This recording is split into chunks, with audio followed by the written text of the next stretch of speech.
Hello, everyone. We are live here on LinkedIn on a lovely Monday morning. I am Angie Callen, and this, as you know, is No More Mondays, the podcast where we believe you can have a thriving career or business and an amazing life on your terms. And so, my mission is to bring you guests and conversations who not only prove that, but people who have the resources to help you live and work just a little bit more brilliantly.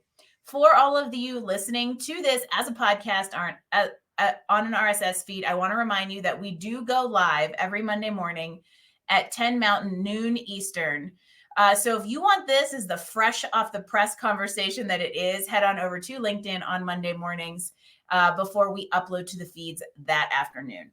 And if you have hung around No More Mondays, or even me, much over the past several years, you know we talk a lot about how important values and culture are to professional satisfaction. So you can only imagine how excited I was when I crossed paths with Dan Dowman.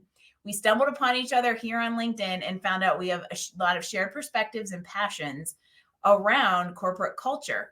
He is a culture coach and a progress maker, and Dan is on a mission to help brands discover the collective power that comes from that intentional culture that we have the ability to create in a thoughtful way and go beyond just nice to have. Your voice has a culture. Are you listening? We're about to find out. Dan Dowman, welcome to No More Mondays. Thank you for having me, Angie. It's great to be here, and it's really nice for us because obviously we've been getting to know each other for a few weeks now, and I can't actually retrace our steps where we actually met, but I think I reached out to you at some point and said, "Hey, I think there are some synergies here. There's some crossover in our world, so why don't we have a digital coffee?" And I was just trying to compute what time this is what time it is where you are now, because I'm in Kettering in the UK, just outside of London. So my time zones have got a bit messed up. So it should be what, Monday afternoon for you. And you know what's funny? Because I knew it was LinkedIn that created the crossover in our paths, and I was trying to do the same thing. Like, where did we bump into each other? I can't remember, but it was meant to be. I'll give you all a little teaser slash shameless plug. Dan has a podcast called The Culture Crush, which we have recorded. It may not have been released as of the day of this live. But that was the other version of this conversation that I encourage you all to listen to, because we had a really nice conversation that was probably the first of many, as proven by the fact that we're here. But I really appreciate and respect your thoughts on a lot of these things when it comes to culture and intention and being thoughtful in how we create a workplace that people want to be in, which is why I was excited to have you come and talk more about that today. Well, I'm really excited to be here. I mean, I totally agree with you that intention is the most important part. And I think so often leaders and businesses get stuck in execution. They get stuck on that treadmill of doing, doing, and doing, and not stopping to think about what do our actions point to? What do they say about us? What intentions do they highlight? And the drum that I keep beating in life, well, there's two things really. One is the model of collective fluency, which sits at the heart of all my work, which talks about intentions, actions, and outcomes. And you mentioned values already. Values are a really good way of bringing this to the front of our minds because we all have experiences with organizational values, good or bad. We all sort of know where we stand with that kind of stuff. And when you think about an organization's values, they're really a symbol of that organization's intentions, right? You Mhm. might say one of our values is authenticity. You're saying that's our intention as a group of people. But we all have firsthand experience of brands that might have authenticity as a value, but it then doesn't translate into Yep. people's actions and behaviors. So the intention is separated from the action. It's not reflected in the way people actually do things. And when that happens, you start to slip into propaganda. You've no longer got like company culture as a positive thing. You've got company culture as a negative thing, and you've got propaganda because what you say about yourself doesn't translate into who you actually are or the way you behave.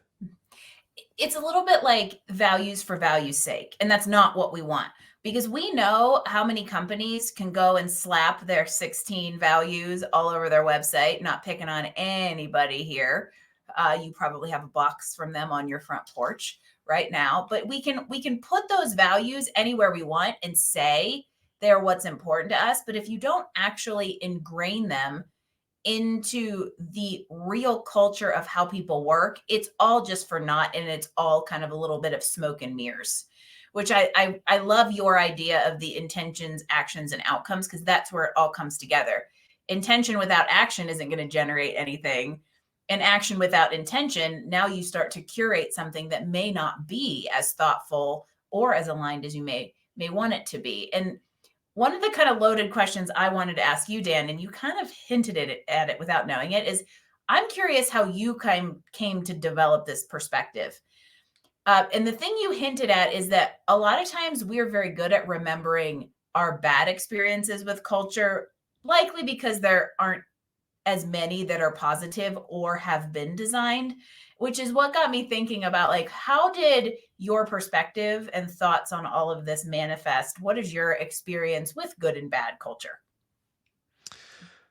So that's a really deep question, and Told that you it kind was of takes loaded. me. It takes me all the way back to where this all started.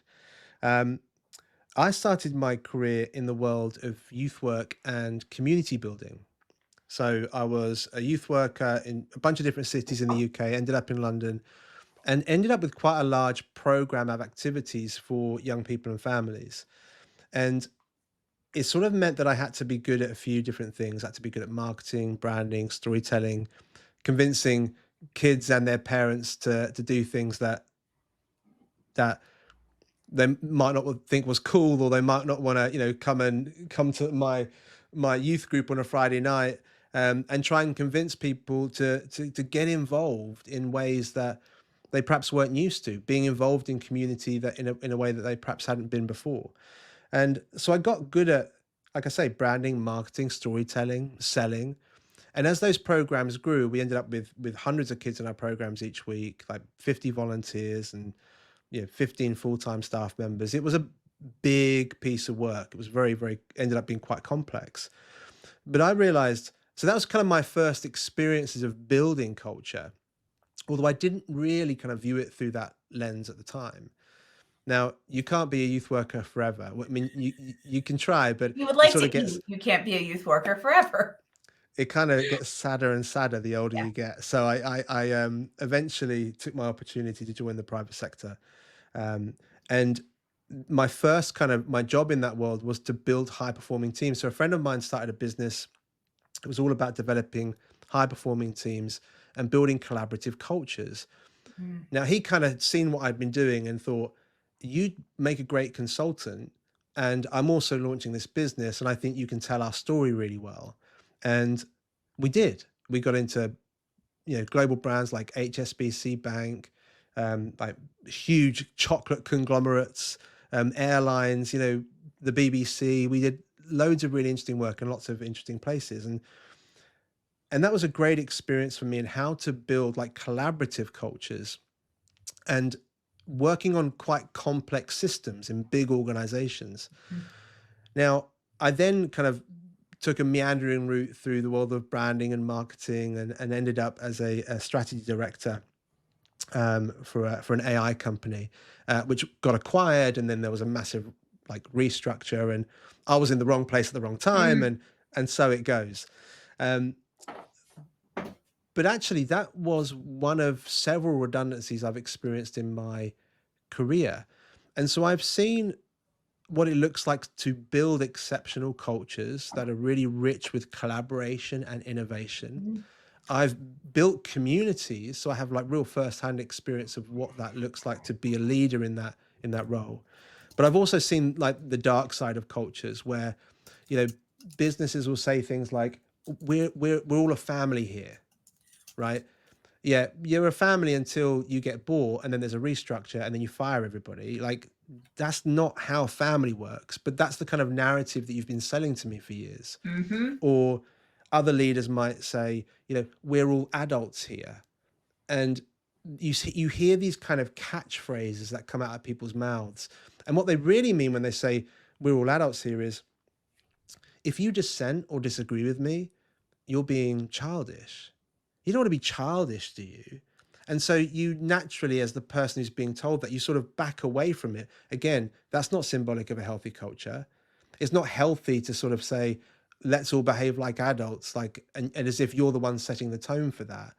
And so those have been some of the kind of the dark side of my corporate experience. And the anthem work is sort of brings all those things together. But before I continue this monologue, what have you got any thoughts or questions about that? I do have a Well, direction here, I promise. I feel like as soon as you hear, if you go to an interview and you hear, you may say like, "What's the morale around here?" And they say, "Oh, we're a big happy family." You can probably just run screaming. Let's be real, because it either means they're trying to make it look like something it's not, or we're a big happy family because we've spent 24 hours together because our hair's on fire and we work all the time, right? So I don't want to say you can't take things at face value, but I agree that there are things that leaders like to mimic as culture, but it isn't really culture.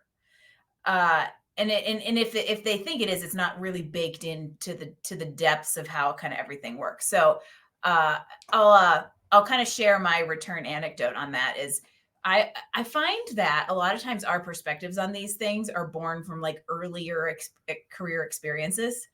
Uh, and I started my career as an engineer, as many of you out there listening know. And the technical world is a very interesting place when we talk about culture, because you're leaving collaboration and intention, action, and outcomes to people who are deeply analytical, and not always as emotionally intelligent and communicative. And my first job out of college, I remember having a real struggle with the culture of the team when it came to mentorship. I was new, was getting my feet under me, but I still worked at a very fast pace, and my leadership didn't know how to handle that. And I remember specifically feeling like there was no open door to go and say to somebody like, "Hey, I want to do more," or "Hey, I'd love to know more about the bigger picture of this one random parking lot I'm designing across this whole big, roadmap of things, so that I don't feel so siloed, so that I can actually care and buy into a bigger picture." And I think maybe the message here that I'll take from Dan and my experience is that if you're in an environment where you have influence over younger professionals, it's really important to give them a good experience from the beginning, because it shapes their views. Don't let them be jaded like Dan and I became, probably, that then forced where we are now, which is good things. And you mentioned Anthem. Let's go ahead and talk a little bit about Anthem, because essentially it was born from seeing the bright side and the dark side, right? Yeah, yeah, it really, really was. And the model is kind of, we've mentioned it a couple of times, that intention, action, outcome piece is really symbolic of that entire journey. But it's also has some kind of other influences as well. When we think about any group that is, a genuinely collaborative group, from community groups to faith groups, I mean, it unfortunately also applies to cults, but you have these different phases that every anthropological group is going through. You've got symbols, you've got ways of kind of illustrating the world around you, you've got rituals, and you've got like a belief system that backs it up. And in that you can see intention, that's kind of like how we talk about ourselves, who we proclaim to be. Then you've got actions, they're really rituals, like what are our processes for the ways that we do things. And then the outcomes are the symbols of that group. So the work that we're trying to do through Anthem and using that model really also leans into those, like, how do groups work, like what's the pattern that we see of effective collaborative groups around the world. And then there's also some academic stuff going in there. It's sort of built on these ideas of emotional intelligence and cultural intelligence, CQ, which might be new to some of Mm. our listeners today. Because emotional intelligence, Angie, is about my ability to navigate our relationship well, right? But it's about my EQ. And then cultural intelligence would be linked in, guys. If we were in a room together and we all got together, it will be about my ability to navigate the group effectively. But then it's still about me. It's still about my EQ or CQ. And what collective fluency is trying to do, and what we're trying to do at Anthem, is try and take that upper level and think about the dynamics of the group and accessing the collective intelligence of the group. And so that's kind of like the nuts and bolts of what we're trying to do. And really where we end up is, and you've alluded to this a couple of times, but culture is really an outcome, right? And you have that cultural outcome. If you invest in it or not, you do have the outcome of culture. Like it is just, It it will exists just regardless. happen. It exists regardless. And it's up to you as a leader, whether you put the systems in place, the process in place to hopefully achieve a positive cultural outcome, or if you ignore it, you will undoubtedly achieve a negative cultural outcome. But that's why that kind of like process piece, and you mentioned it when you were talking about onboarding or junior staff members, like you actually need to invest in a process with to engage those people well, and maybe it's onboarding or a 30, 60, 90 day plan or whatever, but you do need a rhythm or a process in place if you want to achieve an outcome of a positive culture. And that's what we're trying to do. The thought that good culture is not an accident is kind of what comes to mind here. And the idea that if you're going to have a positive one, you have brought that's the intention piece of Dan's equation. It has come in there because you never. I think that we could probably make the broad scope statement that you never accidentally have good culture. You either intentionally create one or you don't pay attention to it and there's, negative toxic aspects to it in some way, shape, or form. And what I'm thinking about now is we've talked a lot about this almost from a top down perspective. So, leadership, developing a culture, the intention, the people who have the authority, for lack of a better term, to set the intention and act so that the group has that thoughtful outcome. One of the things I like about your perspective on that is also that we as individuals can still have a role here, and the idea that like our position within that framework is not just a job. It also can have purpose and ownership. And so I want to talk a little bit more about how we can play a role from an individual perspective into these Mm. environments, even if we're not the person who has that broader authority to set the intention. Mm. Yeah, I guess that there's kind of different levels to the way this can be used, right? You've got that model, intention, action, outcome, being used at a strategic level by senior leaders for sure, who are saying this is kind of our process. But you use it really openly with people. Like you use that model by saying this is how we all want to belong and work within a culture where we feel we've got ownership, where we feel excited, where we feel that we can rely on the people around us, where you can give feedback and it will be heard, right? You're not just a cog in a machine, you're a like if that's the kind of world that we want to create, then don't just kind of say these are our values and just like legislate that and kind of direct people to that. Let people into the process. Like say that these are our intentions, this is kind of how we're going to bring it to life, and these are the outcomes we're hoping to achieve. Because then if people know the process and they can see the kind of like the disciplines around how we're going to develop our culture, then people can start to apply that same thinking for themselves. They can say, well, what's my intention here? Like, and what are the actions that I'm going to commit myself to in order to achieve those goals? Right. It And what are the trickles down. outcomes I'm hoping for? Right. So you could imagine the dynamic of a department leader and one of their employees, right? And both have their hands on this kind of model, this kind of way of thinking. It's really important, actually. This approach, it's not a kind of like a quick fix or some kind of panacea. What it is a model for practice. So in that relationship between the boss and the employee, or the leader and the employee, if both have like their hands on this model, then that employee in their development review you could have a conversation around, what is your intention? Like, what do you want to achieve in your role? Okay, great. That's fantastic. You want to get a promotion like next year. Wonderful. Like, who doesn't? Right. So what are the actions we both can commit to that are going to help you get there? Like, what's the stuff that you can do and what's the stuff I can do for you? Right. It just breaks it down into really practical steps. And then hopefully the outcome is, congratulations, we did all the stuff and you got a And promotion. you got your Right. promotion. I think the thing that there's a couple conversations I've had on this podcast and on Flipside podcast recently that are like floating in here. So for any of you out there who haven't heard the Carrie Siggins episode a few weeks ago, listen to that. But there's a Carol Stizza was a conversation I had a while ago, and she talked about those three parts of like the cues, right? That we have like the intellectual IQ, EQ, but then like a social cue. And I think that comes into this part of also as an individual, knowing how you fit into that dynamic, but also bringing a little bit of a voice there. So if you see an opportunity to address a culture issue, that's where you can take ownership. And it doesn't mean that you're stepping on leadership's toes, and you can approach it in a tactful way, but we have a role to play, an active role. We have an action within the intention in order to support the outcome as an individual within the landscape.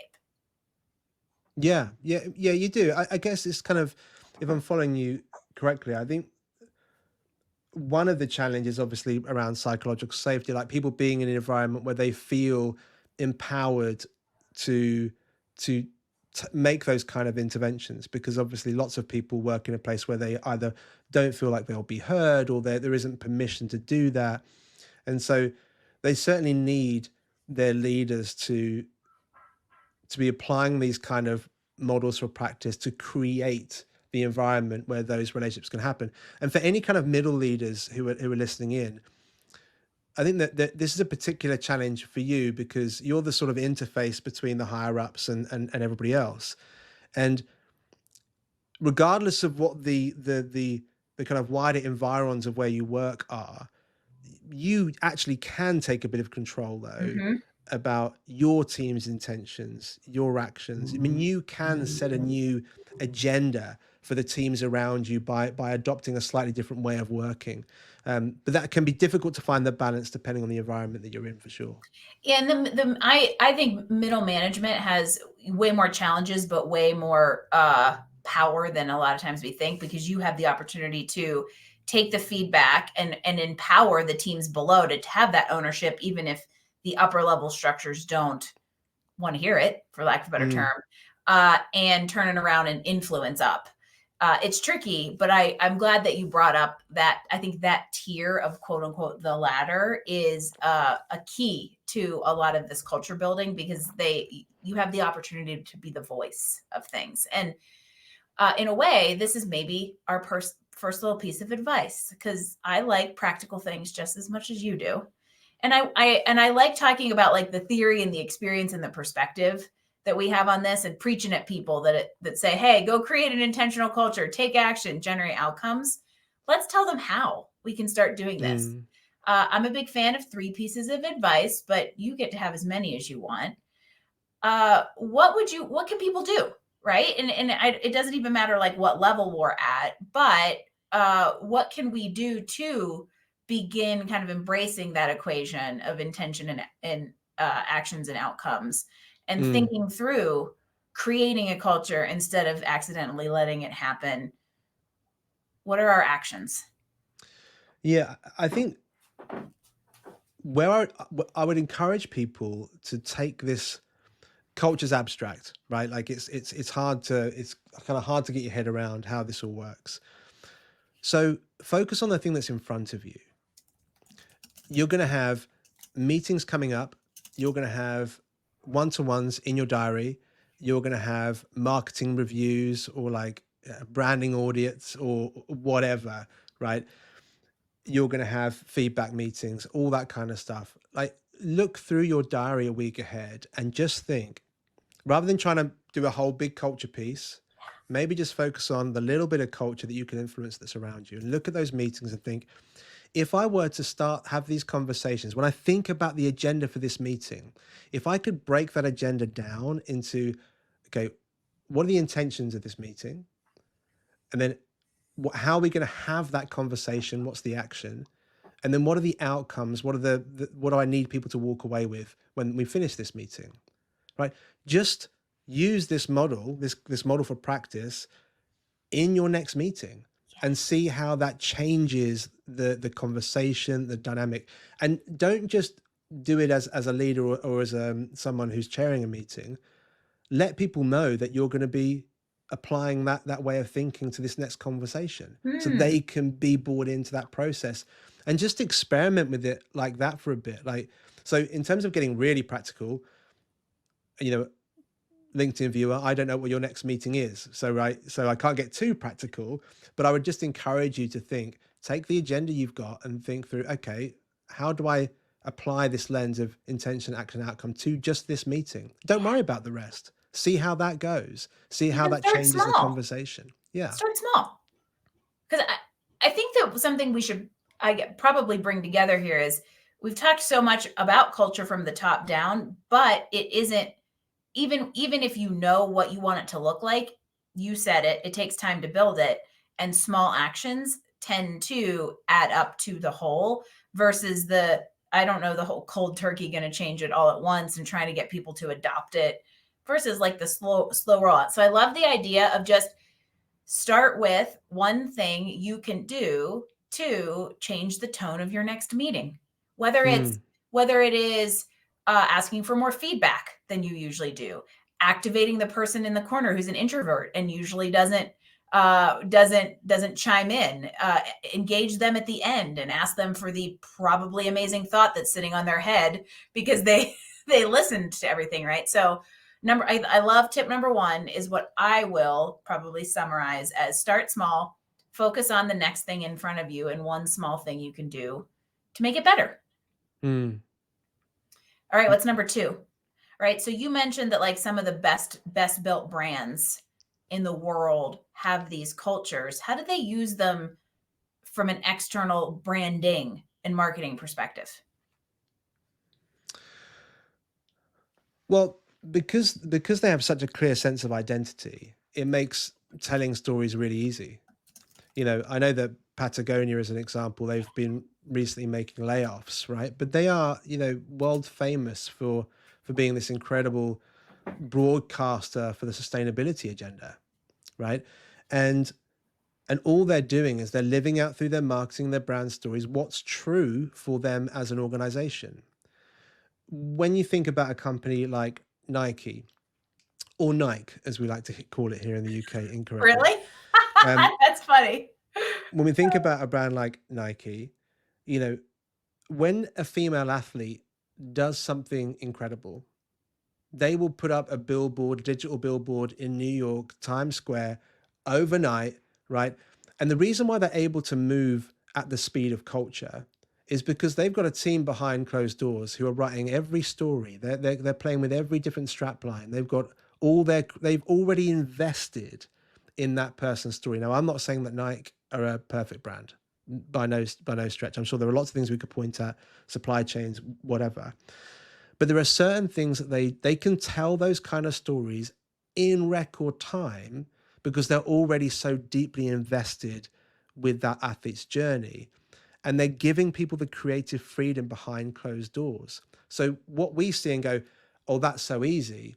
No, it's not. It's because of deep investment. It represents the inner work of the organization. Patagonia's marketing represents the inner work of the organization.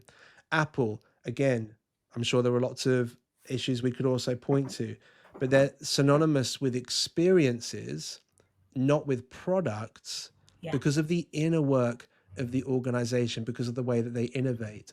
So we could list off any number of companies, and I would bet you, I haven't got much money, but I could bet you $50.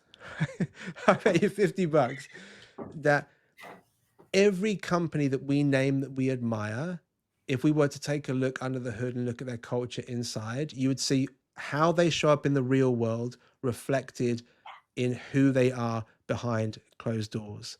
Um, and so, for anyone who is leading a team or building a company, you if you do the inner work well, you will tell outstanding stories. It's Ah, just as simple as that. If you do the inner work well, you will tell outstanding stories. and I'll add a layer to that. I think a word that we haven't really brought to the table yet is alignment. And I think when you think about inner work and external stories, that's where the alignment piece comes in, because you've done the due diligence and you've done the pre work to have that intention and have that inner work aligned. The team now knows what stories to filter through and knows what is going to present the brand intentionally and with alignment when they go to build something outside. And I'm a huge fan. Patagonia, I mean, there's a lot of it in our closet, but also it's my poster child for this kind of stuff. But if you think about Nike, Patagonia, and Apple, just to start those three, sure, we can look behind the curtain and find things we don't like. But if we distill this down to a brand culture, all three of them are focused more on the feelings that you get and the emotions that you have through using their products than you do the product themselves. Patagonia, I feel good about because I can return it and recycle it, and I know I'm doing the environment good. Apple, they sell the emotion of what my phone gets to do for me. Nike empowers me to go and do like 8 letters of a tagline, people. Amazing. And so I think that's also important, that even though we're looking at culture as this equation of intention, actions, outcome, there also is like an emotional component that does make people feel in and out. Mm. Yeah, 100%. And you're so right. Like that, it is about that emotional connection. And I would guarantee that those creative teams, those people who are invested in those campaigns, the creativity that you see externally is a result of those people Mhm. feeling creatively empowered, Yeah. right? People who are treated as cogs in a machine or as assets to be optimized and drained do not do award-winning work or No, release award-winning products. There no, are you lots haven't of created an environment for them to feel safe and free to do it. exactly. So again, what you see on the outside is a reflection of the creative benefits and the creative freedoms, the creative liberation that people are experiencing within those organizations. Um, and I think that idea of people feeling liberated to experience ownership, to be at their creative best, is such a crucial thing for organizations of all size to really think through. How do we not look at our people and think, how can I optimize? How can I drain? How can I count for every hour? And actually start thinking, how do I create space in which people will pour their creative love and energy and sense of purpose and ownership? There's a great story that well, there's a couple of like there's a couple of different iterations of this story out in the world, but I really enjoy them. So there's this one story of so Christopher Wren, right? He's the architect behind St Paul's Cathedral in London, and when I don't know how old St Paul's is, but it's old. It's all. And back in the day, people wouldn't have known what Christopher Wren looked like. So there's this kind of legendary story that one day he's walking around the building site where all these workers are putting the cathedral together, and he went to this one guy and he said, "Oh, what are you working on today, my good man?" In his best old English accent, and he was like putting some ropes together and he said, "Oh, I've got to pull these ropes together so we can attach it to the pulley and we can like lift up some bricks or something like that." And he was like, "Oh, well, great, have it, keep going." And then he went up to another chap and he was like chopping some wood for the beams of the cathedral, and he said, "Oh, what are you working on?" He said, "Ah, I'm chopping this wood so we can put it in the beams in the cathedral." And he said, "Oh, great, carry on, enjoy your work." And he goes to a third chap and says, "Oh, and what are you working on?" And he could see that the guy was like cutting stone. He was cutting these huge blocks that form the structure of the cathedral. And unlike everybody else, he didn't say, "Oh, I'm doing this one particular task." He said, "Oh, have you heard of Sir Christopher Wren?" And so he didn't say, "Yeah, yes, it's me." He said, "Oh, I might be familiar." And he said, and this guy says, "Oh, I'm helping him build St. Paul's Cathedral." See, for that guy, he was just laboring hard at work, just like the other guys doing their job. But his thing wasn't, "I'm cutting stone for the cathedral."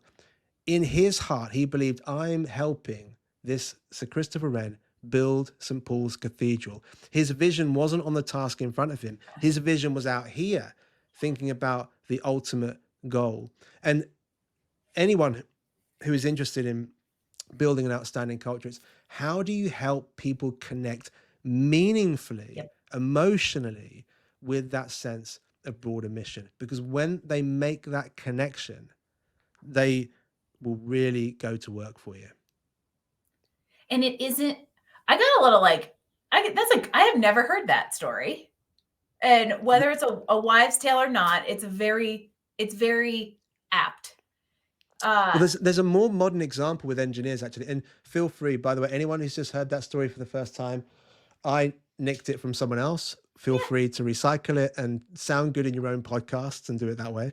But there's another story about NASA during the 60s, during the space race.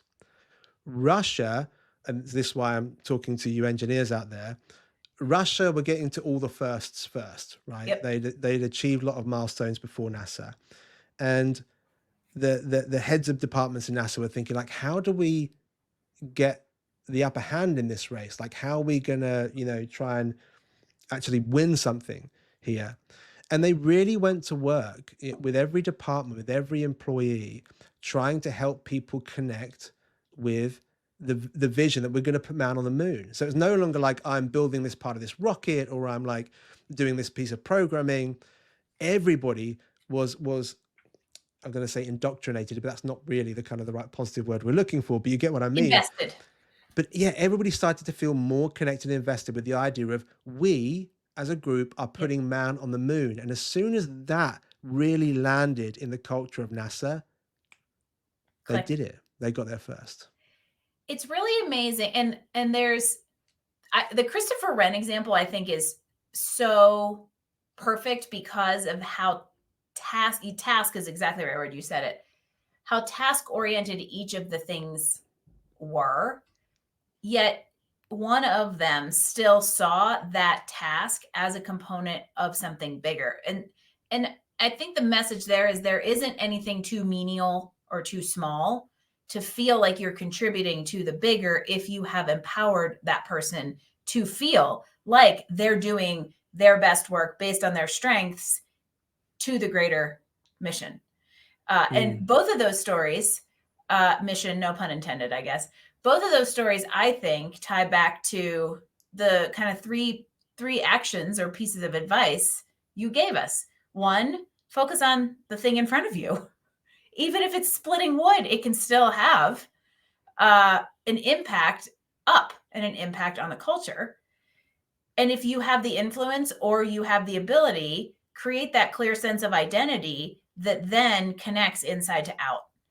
And all of a sudden, you've got a really nice, cohesive. This is, by the way, marketing 101. This is what a brand is.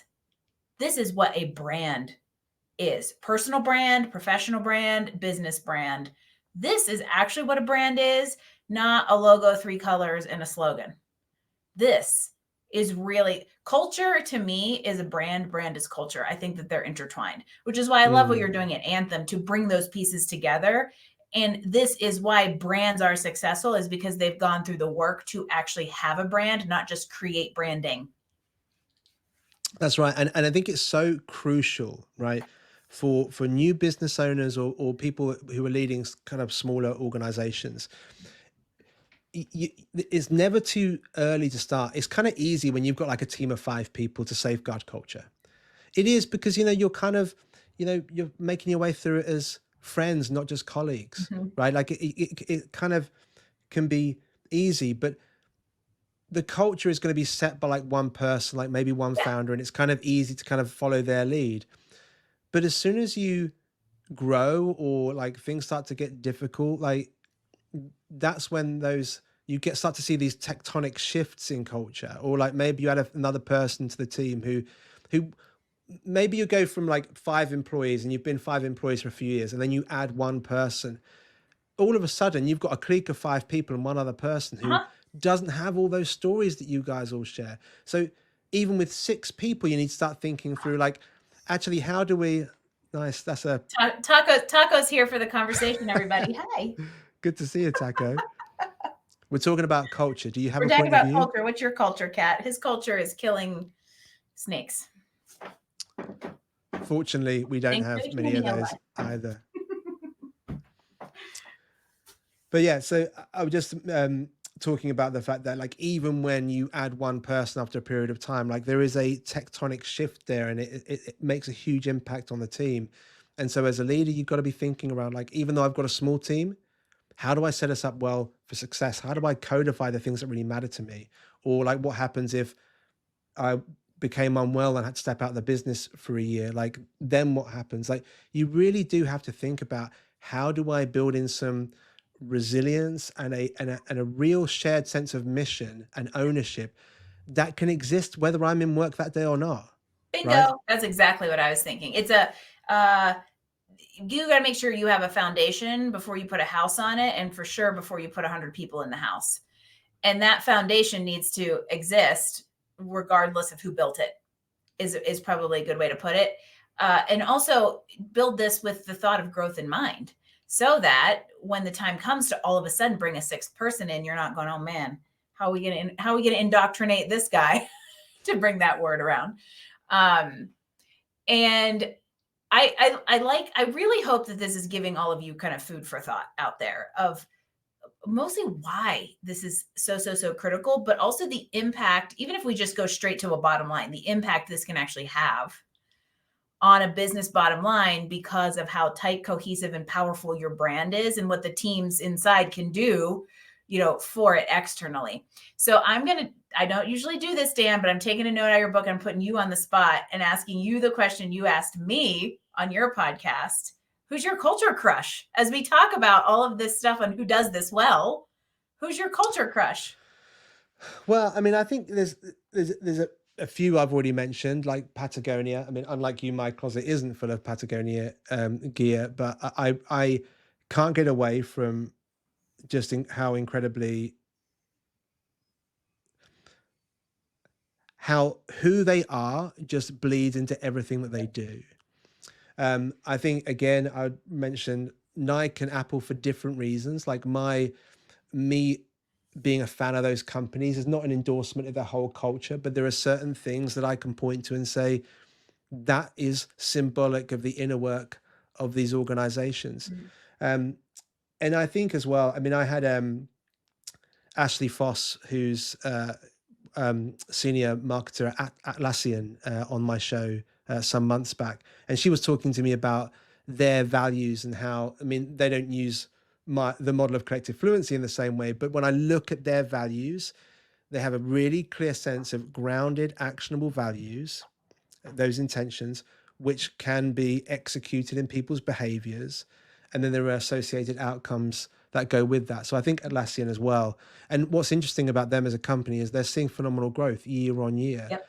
And they have that velocity because they've done that inner work as an organization.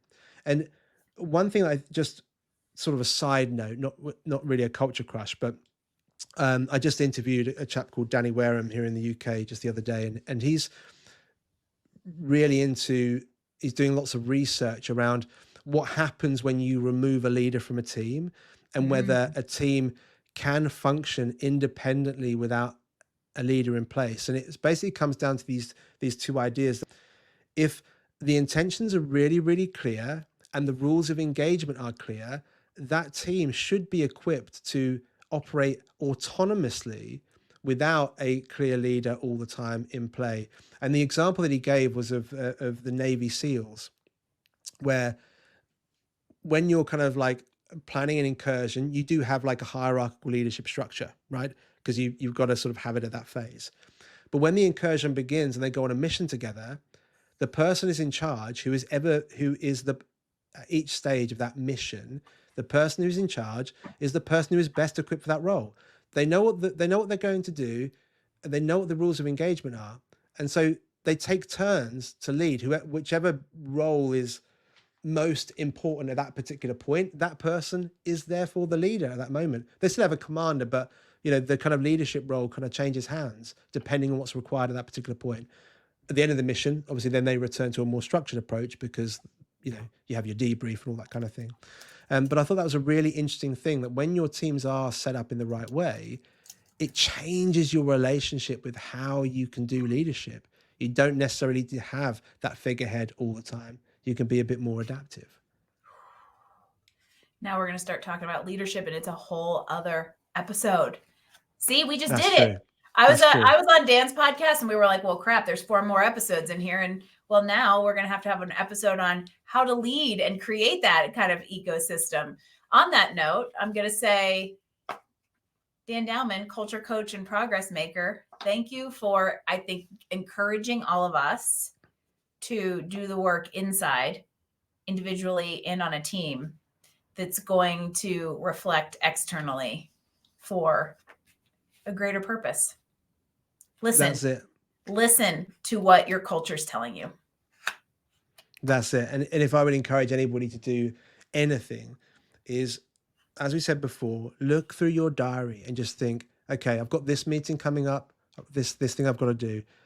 What would it look like to just reframe that through the lens of intention, action, outcome? Just see what you can do with that lens on those bits of work that you've got to do and see what happens. Start small, everybody. Dan, thank you so much for being here, sharing. You clearly believe in this stuff because you present it in the way you talk about how people should approach it, thoughtfully, intentionally, action and outcomes. That's what we want everybody to think of. Where can you put an intention and apply action that lead to a thoughtful outcome? You got it. You got it. Thank you so much. It's been wonderful spending this time with you and with all our viewers. So hi, everybody. Nice to see you. Dan, thank you again so much. He is a culture coach and a progress maker. Definitely gave me some food for thought on how I can take a little step forward. And I hope it did the same for you.